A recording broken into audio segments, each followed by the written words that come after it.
Before I begin with this first chapter of this video, aka story, I just want to say a few things. This story does contain some sensitive topics that it may not be suitable for sensitive viewers, people who are been abused, used, and even those that have been through stuff like this. I know this is a episode that was based on the episode No Such Luck. However, though, the story is written by that engineer who has written many great other Loud House stories. This is one of the only ones that came out of No Such Luck. So, I would like to please ask is you please be respectful in the comments section, as what Lincoln goes through is torture.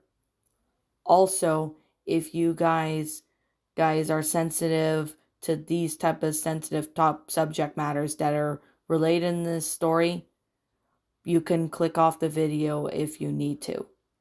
But also, I will say right now that I will put a warning about it in the description when I make the rest of the chapters and videos, so that way I don't have to keep making warning videos before then.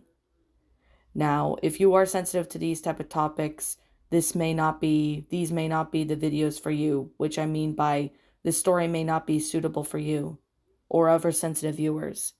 Viewer discretion has been advised.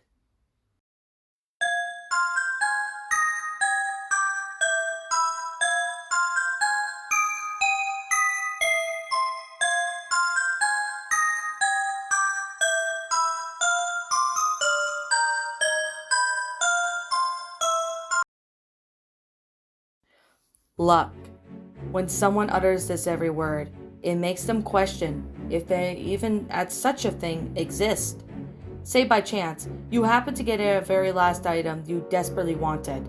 Some would say that's good luck. In another example, you might just get caught in the freak of a rainstorm that results in your car getting totaled. Bad luck. Contrary to being popular belief, luck does not even exist. What we see and do is all based on good or bad judgment, combined with the convenience. Many typical cases where luck can occur could happen at any day of the week by sheer coincidence or prior knowledge. But to a certain white-haired boy, the word might as well be a poison. The family was driving back from a rather hot day at the beach. The lads were able to enjoy themselves, all except Lincoln. Sitting in the rear of the van, he was sweating like crazy when the squirrel costume his family was making him wear out of fear of their superstitions. He shook the head off with a number of times to vent out the heat, but every single time Lola shouted at him to put it back on. It eventually got to the point where a few of his other sisters got on this case as well. The boy argued that it was too hot for him to keep wearing the costume in intense heat, and thankfully Lisa backed up that claim. Being wary, Lynn Loud Sr. and Rita both allowed him 5 minutes out of the suit. It didn't even last that long, as a minute of his prison, Lana was caught in the rip current. Lynn Jr. just saved her, and all Lincoln could do was just get more glares from his family. Without uttering a word, he put the suit back on. No more incidents happened since. The boy was panting hard inside the costume to regulate his body temperature. "Can I please take this thing off?" he begged. "No, Lincoln. What if the van breaks down again?"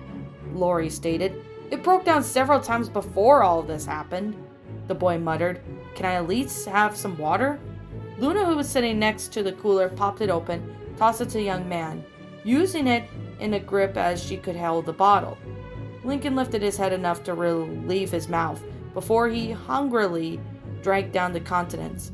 As he was chugging, he looked out the window and noticed a large sign on the beach. "Alright, rip current advisory. Caution used when swimming." Practically, he spat out the water in the back of the seat behind him. "Wasn't that sign up when we got there?" he thought to himself. At that moment, Vanzilla hit a pothole, causing the boy to lose his grip on the still open bottle. "Aw, come on!" he cried. His costume wasn't flexible enough to let him pick up his fallen drink. Lola then noticed a bit of wet under her seat, given what Lincoln asked her earlier. "Dad, Lincoln spilled his water on the floor." "Lincoln, you're keeping that costume on for the rest of the ride," Lynn Sr. commanded in a stirred tone. "Yes, Dad," the boy replied in the defeated tone. He just hoped this ride wouldn't last forever. When the family finally got home, they talked about the fun times they had at the beach. At the same time, Lincoln was so chastised for taking off his suit. He argued that he was allowed to, but this time fell on deaf ears.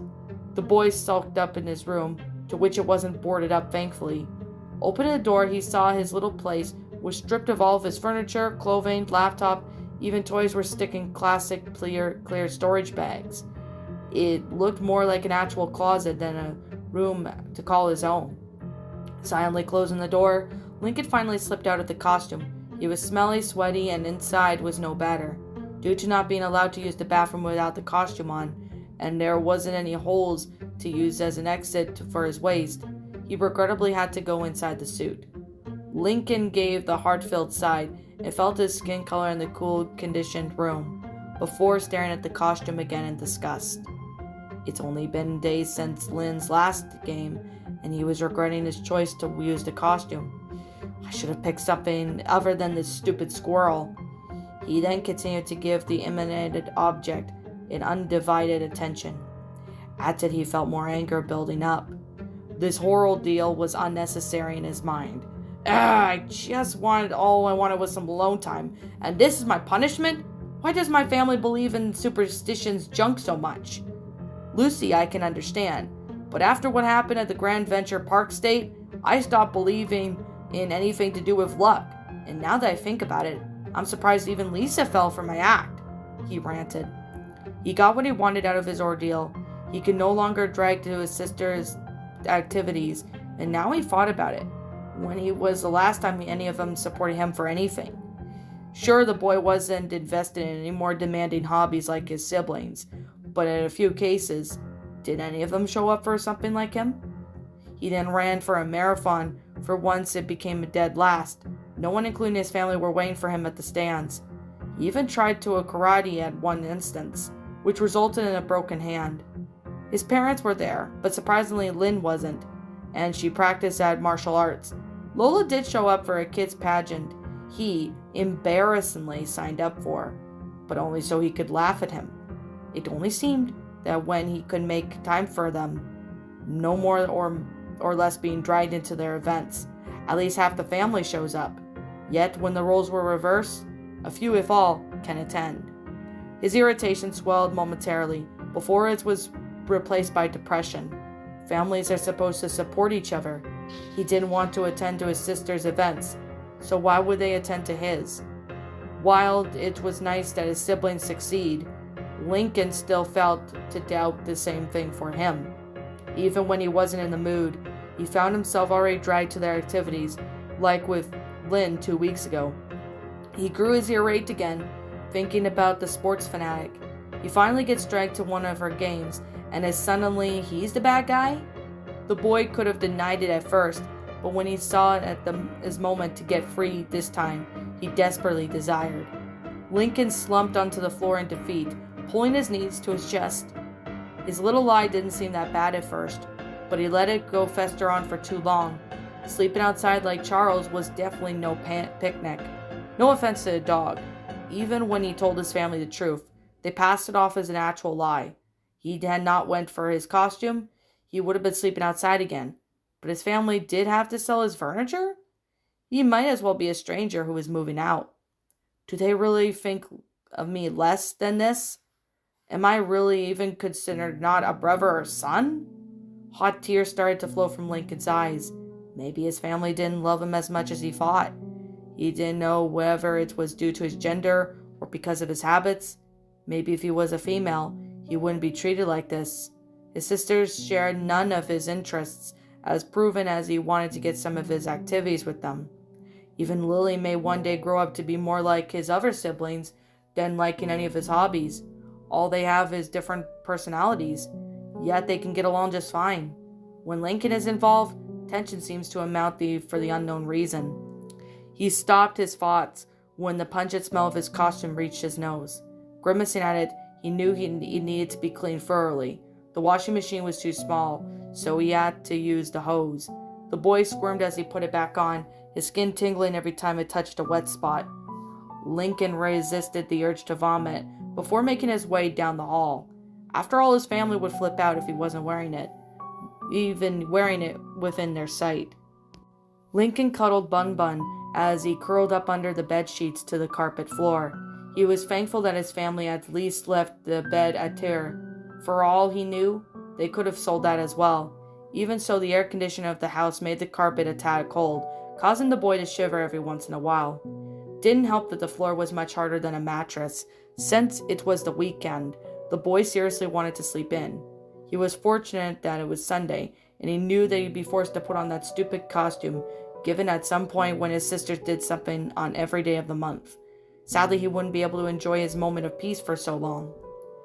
A knock at the door rudely pulled Lincoln from his slumber.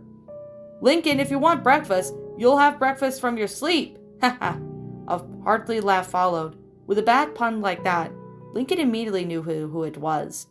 "I'm not hungry, Luan," the boy moaned, trying to catch more Z's.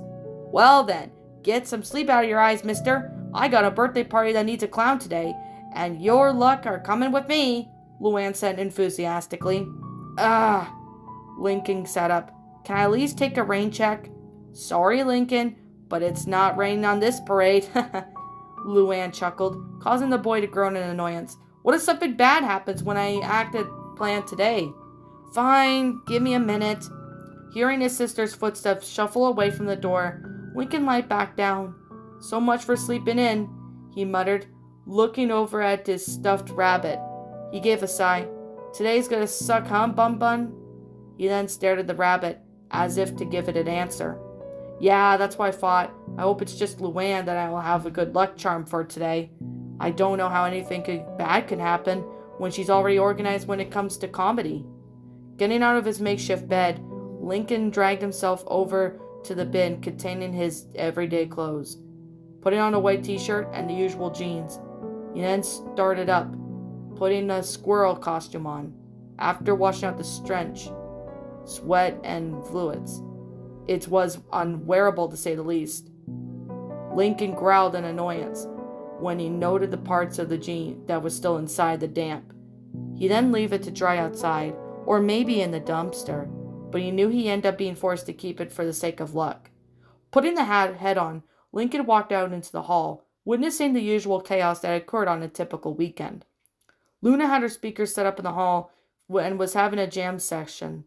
A series of explosions were occurring in Lisa and Lily's room. No doubt the little genius herself, the baby of the family, was walking around without her diaper again. The twins were squabbling about something. Lucy sat on the ladder on the attic, reading a book. Lenny was in the bathroom practicing her use of makeup. Lori was nowhere in sight, but Lincoln assumed that she'd be in her room, walking past the golf in the sports fan's room. Lincoln saw Lynn kicking his soccer ball around. "Hey, good luck charm," Lynn yelled. "Hey," Lincoln replied. "Funny, I don't feel lucky." The single thought that came to now was he stuck wearing the suit. "Hey, bro, I need you to come to my next gig tonight. I don't want my strings to break during my solo, dude," Luna stated. The boy sighed. "I'll be there if I'm not busy." "Hey, Lincoln, I need you to bring your luck for my alligator wrestling tournament today," Lana yelled. Her hair was a bit messy. "No, I need him for my pageant today," Lola yelled angrily, tackling her twin to the floor. "Well, I need him more," Lana retorted, pulling the princess's hair. "No, I do!" Lola bit Lana's nose. A small ball of violence formed as the two rolled back into their room. Lincoln rolled his eyes back before knocking on Luan's door. "You done yet, Luan?" "Just putting on my wig, so don't wig it out on me," the comedian chuckled. Lincoln then leaned against the door.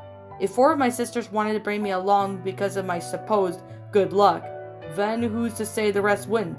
Lori's golf tournaments, Lisa's lectures, Lenny's fashion shows, Lucy's grave digging and golf contests, and lastly Lynn's games.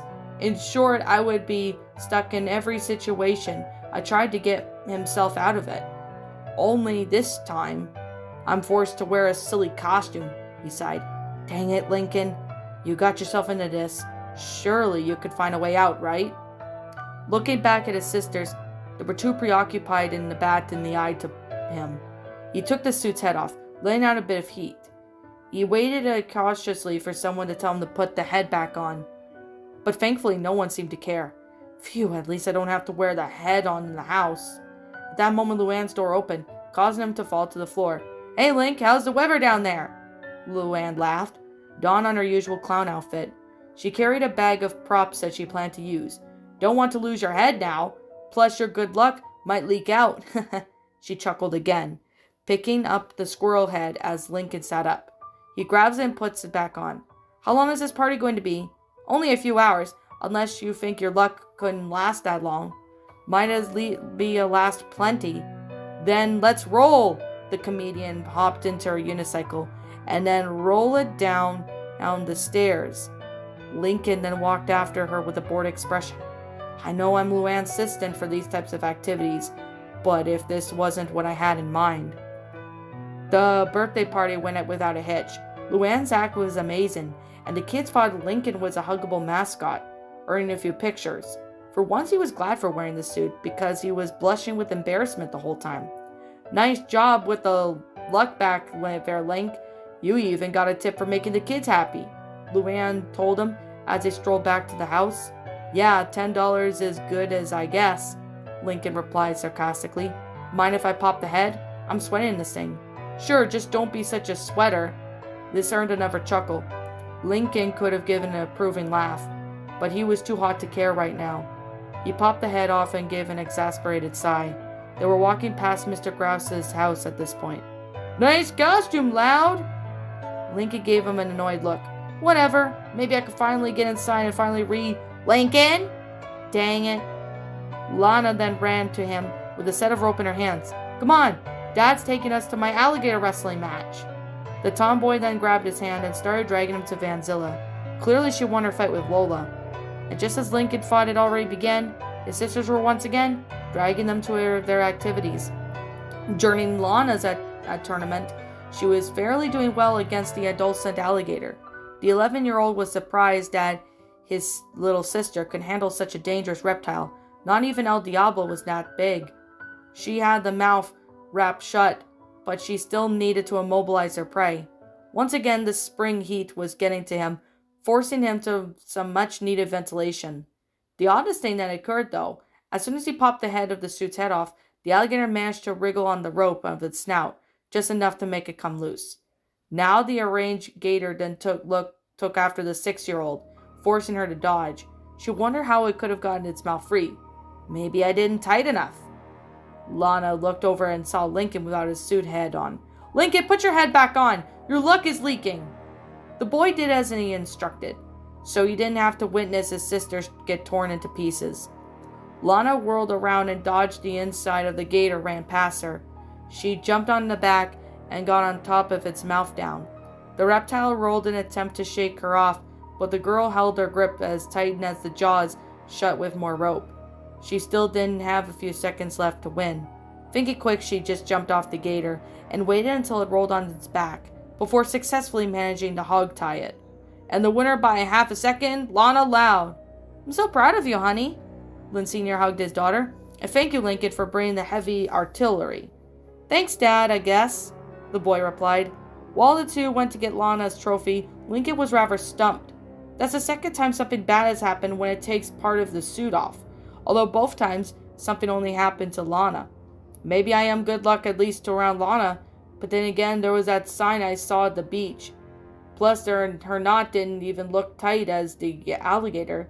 Either this is actual luck or sheer coincidence. Not like I'd say much about it anyway. Lincoln walked off to find his dad and sister, but as luck would have it, disaster struck. Gator loose! Gator loose! Someone yelled. Lincoln looked and saw that one big adult gator managed to get out of its pen, and boy, it was angry. It snapped its jaws at whoever it was, before spotting Lincoln instead of a human. It was all but now a large squirrel. Normally the gator would eat squirrels as they were pretty little, but did not much offer nourishment. But a human-sized squirrel? No, that was something that could keep it fed for a few days. Lincoln then felt his blood run cold as the massive predator ran towards him. He did the only logical thing in circumstance. He screamed and ran. The boy ran as fast as his legs could carry him, but he was nowhere to be quick as Lynn. It didn't help that he was sweltering in the suit, which made him a bit tired. He didn't know gators could move quick on land, because the next thing he knew, he fell face first into the dirt. Something gripped the tail of the suit. He screamed in fear as the gator shook him like a rag doll. Tearing around while being heard, the tail was being shredded and being close to rip off the base. The boy desperately tried to grip the ground for leverage, but the hands of the suit weren't exactly made for holding objects. "Someone help!" Lincoln then yelled, hoping that someone heard his pleas. Unfortunately, no one seemed to do so. A loud ripping sound was heard as the base of the tail got ripped off, sending Lincoln flying a few feet. The mascot's head fell off when he landed, stunning him. The gator was a bit confused as to why it tasted like any meat in the tail, before eventually realizing it was fake. Seeing Lincoln's head, it soon realized it was just another human, one smaller than most of the others he had seen. Surely it wouldn't put up such a fight, but Lincoln's pupils shrank as the gator closed in on him. He could have ran, but he was too tired to even move. Before the gator could even manage to charge him, someone landed on the gator's back, causing him to buckle in surprise. Lana held on to the gator as best she could. "Get away from my brother, you meanie!" The gator turned its head to try and snap at the young girl, but this gave her an opportunity to wrap its mouth shut with some rope. Like the younger gator before, it even tried to do a death roll to make the tomboy fall off, but she used the same trick as before to subdue the beast. Lana ran up to Lincoln and hugged him. "You okay, bro?" "Yeah, I'm fine," Lincoln replied hesitantly, trying to shake off the shock of almost being eaten. "Thanks for the save. I really owe you one." "Well, duh, I couldn't let my good luck charm get hurt now, could I?" Lana laughed. Lincoln's heart sank when she referred to him as a charm. Lincina ran up to them. "You okay, son?" "Yeah, Dad, is your suit okay?" "Wait, what?" The boy's heart sank even further as he looked at his father in disbelief. "The tail got chewed off and torn pretty bad," Lana stated, looking at the half end of the costume.